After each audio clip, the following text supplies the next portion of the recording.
chope ces infos via la NASA. C'est pas PPDA, c'est pas Chazal. Tu crois que tu sais mais tu sais pas. Poto c'est les actes, tu le fais. Alors le sucre. Période Halloween, bam bam, je me dis quoi, on va parler du sucre, forcément. Et là-dedans, ça réfléchit. Sucrerie et particulièrement quand même soda. Avant, je voulais qu'on en parle avant de rentrer dans le vif du sujet pour savoir à quel point vous en consommez déjà des sodas. Dans le chat, est-ce que vous buvez des sodas ou autres boissons sucrées tous les jours ? Spécifiquement tous les jours pour voir déjà un petit sondage dans le chat et je suis curieux autour du plateau à quel point c'est quoi votre fréquence de consommation soda tu vois j'inclus genre l'ice tea et compagnie par exemple juste les boissons sucrées Natou par exemple non il y a 1 an et demi j'étais vraiment addict au Coca Zéro, j'en buvais tous les jours à tel point qu'il fallait que j'ai mon pack dans le frigo, si je l'avais pas j'étais énervée et j'ai arrêté, je me suis dit non mais c'est pas normal et depuis je bois quasiment plus du tout de soda ou alors un Coca genre une fois par mois ou tous les 2 mois à une fête, ou, tu vois, enfin, c'est vraiment très très rare. Quoi. Ouais, t'as réussi à quasiment tout arrêter, Joyka ? Très peu de soda, en vrai. Ce qui est bien. Très peu de soda, par contre, beaucoup de Sova sur Valorant, par contre. Oh là là, il maîtrise les mots. Mais très peu de soda. Beaucoup de sucre comme ça, voilà. Ouais, voilà. Les trucs comme ça. Des bonbons et tout. Ouais, des bars, des bonbons. Là, ça, c'est mon némésis. Marie ? Tous les jours. Ah ouais, tous les jours soda. Tous les jours, mais c'est une cata. Hein. Donc tous les jours Coca Zéro. Quand c'est pas du Coca Zéro, c'est du Schweppes Zéro. Enfin, théoriquement, il y a pas de sucre, mais c'est encore pire, tu vois. Ouais. Et j'essaye vraiment de me sevrer. Genre, c'est vraiment un truc entre ça et le café. C'est vraiment 2 trucs où j'arrive pas. Je bois beaucoup d'eau sur le côté. Heureusement, je bois de l'eau. Tu vois, je bois pas que du soda. Mais j'en bois tous les jours. Je vais vous régaler avec toutes les infos que je vous ai amenées juste dans le chat. Je suis curieux parce que déjà quand même 2 personnes qui buvaient tous les jours et on a 20%. Donc une personne sur 5 qui tous les jours quand même boit du soda, ce qui est très... On hésitait à faire un sondage, c'était un peu plus en mode toutes les semaines, machin et tout, mais déjà tous les jours, sans en louper un seul, c'est pas forcément 1 litre, 1,5 litre, mais c'est quand même une stat assez énorme. Toi, Pierre, t'as dit toi ? Moi, pas trop. Okay. Ça m'arrive, tu vois, de temps en temps, en mode petit style, genre de truc, mais j'essaye de boire de l'eau. Tout simplement le sport avant tout en fait, mais non, je kiffe les jus de fruits moi. Voilà, histoire de vous donner un peu. Quand tu parles de sucre, les jus de fruits, c'est pire. Hein. Ah, c'est catastrophique. Les jus de fruits, c'est catastrophique. Allez, on en parlera autre fois. Il y a un peu de vitamines, il y a 2-3 trucs bien là-dedans. Mais en vrai, il y a 50 litres déjà de soda consommés par personne et par an en France. Il y a environ, parce qu'on a des petites datas quand même, 41% de la population française qui indique en consommer régulièrement. Alors, c'est moins forcément que dans les autres pays. Hein. Tu vois, par exemple, Mexique. On a cherché des stats de litres consommés dans le monde entier. C'était un peu difficile, puisque au Mexique, il y a 62% des gens qui indiquent en consommer régulièrement. Par exemple, on sait Mexique à quel point le coca, par exemple, il y avait des trucs, je sais pas si c'est encore vrai, mais qui disaient que c'était limite moins cher que l'eau. Et c'est vrai que assez souvent le soda, c'est parfois un petit plaisir qu'on peut aimer avoir au quotidien. Le truc, c'est qu'il y a le gouvernement là en ce moment qui est en train de siffler la fin de la cour de récré, les amis, parce que ça va devenir donc plus compliqué ou en tout cas plus cher d'en acheter dans les mois et années à venir. Je vais pas vous apprendre qu'en ce moment, donc le gouvernement, ils sont en train d'essayer de boucler le budget 2025 avec bien évidemment le meilleur ami des hommes politiques, le 49.3. Mais vous allez me dire du coup c'est quoi le rapport là ? Parce que tu commences à nous parler de soda, d'un coup tu nous parles de budget, vous en faites pas, je vais tout vous expliquer. L'objectif du gouvernement à travers le budget qui fait débat actuellement, c'est de faire 60 milliards d'économies. Ces 60 milliards d'euros d'économies, c'est pour renflouer les caisses de l'État. Sur les 60 milliards, il y a 70% où donc c'est de la réduction de certaines dépenses et les 30 derniers pourcents, c'est de l'argent à aller trouver. Donc il va falloir le chercher et il y a plusieurs solutions qui à l'étude, dont une qui concerne les produits sucrés. Il faut savoir que depuis le 1er janvier 2012, en France, il existe une taxe soda. Je ne sais pas si vous étiez au courant de ça. Non. Ça a été mis en place par le gouvernement Fillon.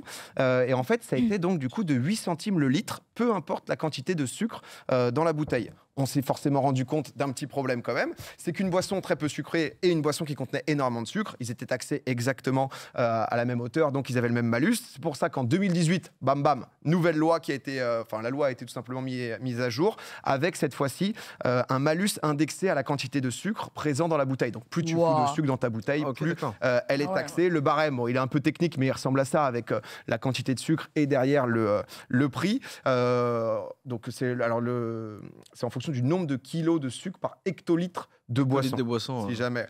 C'est un barème qui s'applique aussi aux édulcorants, donc Coca Light et compagnie, ça y passe aussi.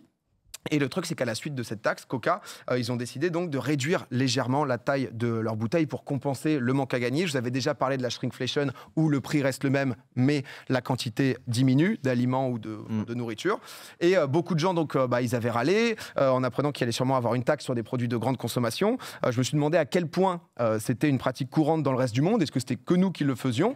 Et on a une petite carte où en fait on s'est rendu compte. Alors vous ici, vous n'allez pas bien voir, mais c'est le cas dans quand même pas mal de pays d'Europe. Il y a l'Irlande, le Royaume-Uni, la Belgique, le Portugal encore. La carte, elle n'est pas vraiment à jour depuis. Il y a eu l'Italie aussi qui s'y est mis.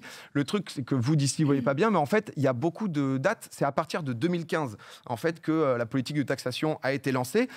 Et c'est pas pour rien parce que ça coïncide avec le début d'une campagne de l'OMS, donc l'Organisation mondiale de la santé, si jamais vous savez pas, qui a invité en fait les pays à prendre des mesures pour lutter contre les maladies liées à la surconsommation de sucre. C'était juste plus possible. Petit retour quand même sur la carte, parce que vous allez peut-être pouvoir voir qu'aux États-Unis, c'est pas tous les États-Unis qui sont dedans. Non, il y a 7 villes des États-Unis qui ont accepté cette taxe et qui ont joué le jeu. Le reste, pas forcément. En même temps, c'est quand même le pays qui a inventé les sodas, ou plutôt qui a popularisé donc la boisson. C'est un peu con quand même de tuer la vache à lait. D'autant plus que certaines boissons là-bas dépassent quand même tous les niveaux de dangerosité. Je sais pas si vous connaissez le Mountain Dew. Ah, ça vous dit un truc? C'est trop bon cette merde. Ah bah c'est bien. Oh là là. Mountain Dew, donc là sur une bouteille de 50 centilitres. En type d'exemple. Là en termes de sucre, là c'est aberrant. Là. Ah, en gros, 50 centilitres de Coca, c'est une petite bouteille, c'est 53 grammes de sucre. Donc quand même, c'est bien costaud. C'est vraiment une folie. C'est combien de cuillères Je sais pas si c'est quelqu'un d'info. Combien de cuillères Je crois café? que c'est 15 ou 16 carrés de sucre, si je dis pas de bêtises. Mountain Dew, vous avez une idée de combien ça peut être de grammes? Sachant que Coca, qui envoie bien, c'est 53. Coca déjà c'est tellement sucré que tu dois boire de l'eau juste après. On en a tous, c'est totalement ça, c'est 77 même. 77, c'est-à-dire que elle est trop forte cette meuf. Celle-là, elle en a dans le ciboulot. Là, les carrés de sucre que vous voyez, c'est ce qu'il y a dans la bouteille juste à côté de Mountain Dew. Donc Mountain Dew, on est quand même pas mal au max. Mais ça rend cet homme très heureux là. Apparemment, il est très heureux. J'ai envie d'acheter, en fait, j'ai plus envie d'acheter du Mountain Dew. D'un moment. Ouais, j'ai envie d'aller l'acheter tout de suite ce Mountain Dew. Je veux juste me remplir le gosier en fait. Donc vous allez me filer du Mountain Dew. Donnez-le-moi. Il y a eu quand même du côté des chaînes de restauration rapide. Je sais pas si vous connaissez par exemple Dunkin' Donuts, qui eux, donc comme vous pouvez comprendre, ils font des donuts, mais ils font aussi des boissons hyper sucrées. Et de quoi? Qu'est-ce qu'il dit? Non, t'inquiète. Pour moi. Il y a un jeu de mots entre les deux qui est exceptionnel. C'est excellent par contre les gens. Souvent au goût les trucs très sucrés ça peut être bon. Dunkin' Donuts, eux ils ont passé le truc de 180 grammes de sucre dans leur dernière boisson, donc ils en ont plus rien à branler. Là on est au stade. Ah ouais non si vous voulez, tu le vois juste à côté, il y a ça de sucre quand même. Dans leur boisson, ils foutent tout ça de sucre. C'est quand même assez ouf. C'est l'équivalent de la boîte de donuts, ils disent, en termes de sucre, de juste ce qu'il y a dans la boisson. C'est une dinguerie. Donc c'est quand même un level assez fort. Donc ça, c'est pour les États-Unis, où les États-Unis, ils se sont dit, écoutez, on va pas toucher quand même à la poule aux œufs d'or, on va continuer comme ça, tout se passe bien. Il y a des pays, au contraire, où ça a été mis en place, cette taxe soda, et ça a fait des effets assez dingues, comme en Angleterre. Là-bas, en fait, ils ont décidé de plus tout taxer les sodas très faiblement sucrés, et par contre, mettre une taxe maximale à ceux qui sont extrêmement sucrés. Et en fait, résultat, le taux de sucre dans les sodas, déjà, il a baissé de 30%, parce que tout le monde a compris, en fait, que le moment où la canette de coca est à 8 €, c'est un peu chiant, quoi. Donc ils se sont dit on va baisser, et en même temps le marché des boissons sucrées il a continué de croître dans le pays, donc il y a un peu une sorte de régulation qui a commencé à se faire. Nous en France c'est pas vraiment le cas, c'est un peu plus contrasté. Sur 822 boissons présentes sur le marché, l'augmentation de la taxe n'a pas fait changer le sucre dans 90% des cas, donc en vrai pas si efficace. Peut-être qu'en vrai le modèle des Anglais il a l'air pas mal, on ne sait pas trop, mais ça a l'air d'être quand même peut-être une belle idée. Peut-être aussi, idée de dingue, on ne sait pas, qu'il faudrait peut-être mettre une limite en fait au nombre de sucres, parce qu'à l'heure actuelle... C'est vraiment pas con ça. C'est pas... mettre un truc imposé par exemple. Moi je propose, tu vois, peut-être pour éviter de pénaliser les consommateurs, que les produits soient moins chers, qu'il y ait moins de maladies, on ne sait pas. En tout cas, là, l'État, ils espèrent que cette fois ça va être différent, parce que là, ils comptent y aller encore plus et frapper fort, bien au-delà des sodas. Je vous parle que des softs, mais plusieurs amendements en fait ont été déposés pour que ce malus s'applique aussi plus globalement à tous les produits transformés. Donc ça va commencer, donc désormais là c'est en train d'être discuté, ça a commencé à être discuté hier, lundi à l'Assemblée nationale. Les bons becs, donc confiserie, gâteaux industriels et tutti quanti, je peux vous dire qu'ils vont sûrement donc être taxés. La taxe, elle permettrait de retrouver l'argent pour la sécurité. De quoi ? Pardon. Non, mais genre, j'ai le Muppet Show. Ah ouais, non, mais ouais, non. En plus, c'est vraiment un niveau, et le niveau, il est à 0. Ils me régalent les deux. Pas les bonbons, s'il vous plaît. Non, taxez pas mes BN, ça dit dans le chat. Les bonbons. Mais pas ça. Ils disent, donc la taxe, elle permettrait de trouver de l'argent pour la sécurité sociale, car les modes d'alimentation, au final, ils coûtent très très cher d'un point de vue santé publique, à travers donc l'obésité, le diabète ou autres maladies cardiovasculaires. Même écologiquement parlant, ce que j'allais dire, pour faire d'un du point de vue coca, il faut environnement, de l'eau potable et... En fait, il y a un mélange de tout. En vrai, je vais pas te mentir, c'est un sujet hyper technique parce que rien que le coca, par exemple, en fonction des pays, genre ils n'utilisent pas le même type de sucre. Ouais. Genre aux États-Unis, c'est du sucre de maïs qui peut donner des goûts plus sucrés, etc. Donc c'est même le level d'addiction du sucre. C'est ce que j'allais dire. Très, très Même proche de celui de la cocaïne, en vrai. C'est ça, même le lobby pour du mettre sucre, un les plafond, amis. Je suis même pas sûre que ça soit possible parce que eux, ils ont aucun intérêt à mettre un plafond de sucre dans les produits parce qu'ils savent très bien que sinon les gens vont se désintéresser naturellement. Tu vois. C'est plus que le sucre, il est dans tout, même genre ta tartine du matin, dans tous les produits qu'on mange. Dans les conserves de haricots verts, tu savais ça? C'est pour ça que les haricots en conserve, c'est pas mal et tu te le refais juste à la poêle sans rien ou dans la casserole, t'es en mode bon. Je te jure, une rééducation du palais à faire parce que quand tu arrêtes le sucre progressivement, quand tu reviens au premier, quand je rebois un coca genre normal que j'ai pas touché depuis des années, on peut plus. C'est genre ça me dégoûte. Donc peut-être que progressivement, si tout le monde se prend la main. Oui, mais j'aime bien ce qui se passe. Dans un monde utopique. On pourrait faire ce chemin ensemble. C'est vrai, ça. C'est magnifique. Déjà, que tout le monde vienne dans la rue et tout, qu'on se mette une heure où tout le monde se prend la main. Ouais. On arrête et on se dit, ok, stop. Voilà. Ça pourrait commencer par nous trois. On pourrait commencer, oui. On arrête le sucre. Dites non au sucre et commencez lancer cette chaîne. C'est très mauvais. Allez sur les Champs-Élysées, prenez la Bastille ce soir. Allez-y, recrutez des gens, faites des stories, allez-y. C'est grand ce qui est en train de se passer. Regarde, elles sont tout à fait d'accord. Elles sont dedans. Ramenez vos chiens, vos plans, il est incroyable. Elles sont tout à fait dedans. Très bonne initiative, ça. On les a bercés, quoi.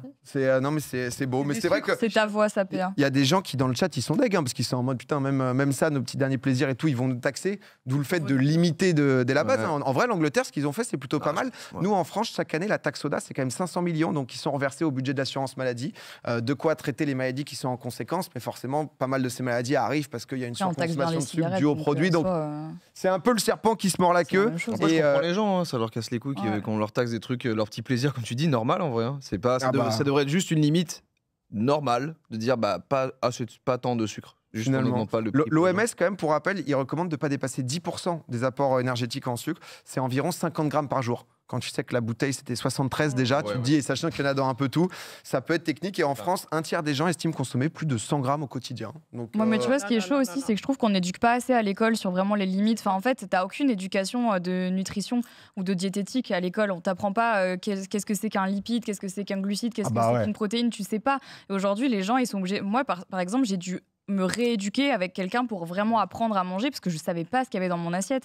Si on apprenait, je pense, dès la base à l'école comment vraiment on mange, quelles sont les quantités, quelles sont les portions, je pense qu'au global, il y aurait bien moins de problèmes. Mais je pense que c'est même maintenant on est grand et on sait que ce n'est pas bon le sucre, mais tu peux pas t'en empêcher. C'est comme la clope, tu sais très bien que c'est pas bon pour la santé de fumer des cigarettes et les gens le font parce que c'est une addiction, c'est une drogue et c'est plus fort. Il y a un truc de budget aussi. Hein. Le bien manger, ça coûte super cher. Manger, ça coûte cher. En vrai, c'est juste horrible. Ça devrait pas être le cas, mais genre manger des trucs sains, bio, machin. En fait, ils s'en servent comme argument de vente. Donc, comment tu veux faire? Toi, enfin, je pense à mes parents et tout qui n'ont pas forcément masse de moyens. Comment ils font pour bien manger? Ça coûte trop cher. Ça coûte cher, de bien choisir les produits. Les gens disent si on peut apprendre, par exemple, en cours, etc., à les différentes choses. Mais c'est vrai que de base, il y a quand même, ça avait fait polémique il y a 2 ou 3 ans, je sais plus, mais c'est vrai qu'on te dit souvent en primaire, par exemple, qu'un bon petit déjeuner, c'est des céréales, c'est du lait, des trucs qui, en fait, de base, c'est pas forcément, bon. Le jus de fruits, le machin, la totale, quoi.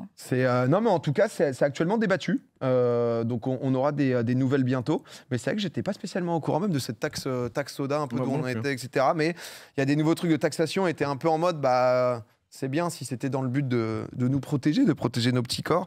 Mais malheureusement, c'est pas que ça. Mais maintenant, on apprend aux enfants. Si ça change au fur et à mesure, c'est plutôt bien. Donc, franchement, c'est trop bien. Faut cuisiner, je suis pas d'accord, ça peut, les gens qui disent en effet tu peux, maintenant il y a de plus en plus même des comptes qui disent ok, comment réussir à trouver des repas pour bien cuisiner, pas trop cher, etc. Pas forcément des produits transformés, mais ça reste quand même pas si simple, c'est clair et net, et c'est vrai que si on a des produits, parce que c'est là où tu vois VS les États-Unis par exemple, putain, eux c'est genre une norme quoi, eux ils ont aucune protection et tout, et t'arrives, tu te fais juste un petit plaisir, t'es en mode dans mon truc de 50 centilitres en fait il y avait la moitié de sucre, donc mais en tout cas les amis, juste envie de vous dire qu'on verra, c'est un sujet qui risque de revenir et que vous allez sûrement entendre dans les prochaines semaines, prochains mois. Tu m'invites quand on parlera de la taxe des chiens là. Il y a une taxe des chiens? Mais ouais, j'ai entendu ça ce matin. Mais non, c'est quoi? C'est quoi ça? Apparemment, ils sont en train de peut-être discuter d'une loi qui taxerait entre 100 et 250 € par animal. Les propriétaires de chiens. Ouais. C'est quoi la raison? Par animal. Parce qu'on nous taxe tout. Voilà. Tous nos petits Non, mais plaisirs. faut arrêter ces taxes, le gouvernement. Non, mais la raison, je ne sais même pas. Les gens La disent que raison. ça existe en Allemagne et que du coup, ils veulent refaire la même. Non, mais alors là, Moi, je pense Alors que là, ça a des pour et des contre. je vais tout brûler. Là. Ouais, je vois ça. Mais non, Il mais y en ça a va deux à tout, donc. Mais ça va encourager les abandons, c'est horrible. C'est vrai que ça, c'est un vrai Affreux. problème. Ouais, mais ça peut aussi encourager les gens à pas prendre de chiens. Parce que des fois, t'as aussi des gens qui prennent des animaux pour comme ça, en se disant, vas-y, j'ai aucune responsabilité, et au pire, si j'en veux pas, je l'abandonne. Parce que derrière, ils ont pas, tu vois, ce truc de se dire, j'ai une vraie responsabilité financière derrière. Il y en a juste qui assument pas. Si, mais il faudrait que ça soit couplé en fait à une loi qui de base te fout en tôle si t'abandonnes ton chien, tu vois. Je pense Typiquement. qu'il n'y aurait plus aucun problème si on euthanasie tous les animaux. Ah bah voilà, un problème réglé. Alors, le mec Et est on les tellement... brûle en one Alors, shot. je peux pas te laisser dire ça. Ah oui, tellement second degré, j'en peux plus. C'est un avis après. pas Hein, sûre que- la liberté de penser, tu sais, c'est que voilà, Je suis c'est. pas Si sûre, on les prend tous, on les réunit tous avec des croquettes qu'ils aiment. Alors, J'espère qu'il n'y un a, grand piège pas de Team Prum Dug dans le chat, s'il vous plaît. dans C'est une que gare vraiment- géante. Vraiment. Au centre de la Ouais, France. Pas de Team Prum Dug. Non, mais attends, il y a des gens. Regarde le chat quand même. Peut-être qu'il y a des gens qui vont se dire putain, en vrai, c'est pas si con. Non Regarde. mais arrête. Joyka qui pendant le rewind en papote me dit ouais, c'est vrai que parfois le live, bah, tu sais, je peux avoir peur de dire une dinguerie. Deux demi-heure plus minutes tard. après. On s'en prenait tous les chiens. Parce qu'après, je vais revoir, je vais me dire. C'est oh, merde, putain, horrible. peut-être- Je Ah crois ouais, qu'on va vraiment y c'est croire. pas- bah, Vraiment. finalement, j'ai changé d'avis. Après, Voilà sur cette t'as idée. On a tellement éradiqué d'espèces animales, pourquoi pas les chiens Putain, non, mais ça. On les explose une bonne fois Allez, pour next, toutes. les bons tout. Et puis voilà, ça dégage.